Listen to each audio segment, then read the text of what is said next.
கொஞ்சம் ஆயில் ஊற்றிக்கோங்க. உள்ளி போட்டுக்கோங்க. பூடு போட்டுக்கோங்க.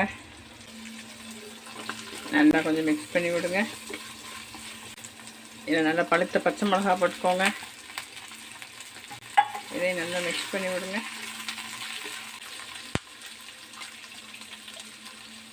இதில் கொஞ்சம் கருவேப்பிலை போட்டுக்கோங்க. அதையும் நல்லா மிக்ஸ் பண்ணி விடுங்க. இதில் கொஞ்சம் புளி போடுங்க. இதையும் நல்லா மிக்ஸ் பண்ணி விடுங்க.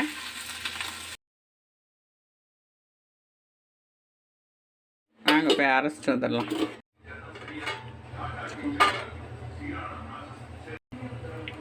தண்ணி கொஞ்சம் ஊற்றிக்கோங்க.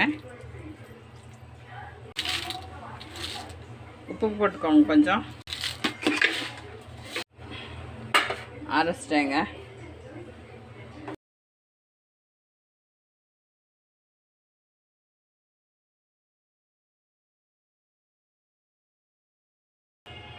சரி, எண்ணெய் ஊற்றிக்கோங்க.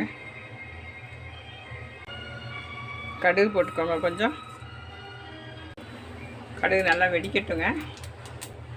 ஒரு வத்தல் மிளகாய் போட்டுக்கோங்க. உள்ளி போட்டுக்கோங்க. கொஞ்சம் மிக்ஸ் பண்ணி விடுங்க. கருவேப்பிலை போட்டுக்கோங்க.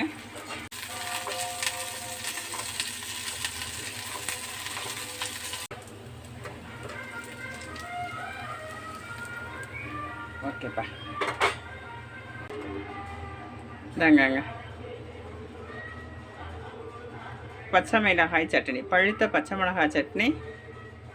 தேங்க்ஸ் ஃபார் வாட்சிங்.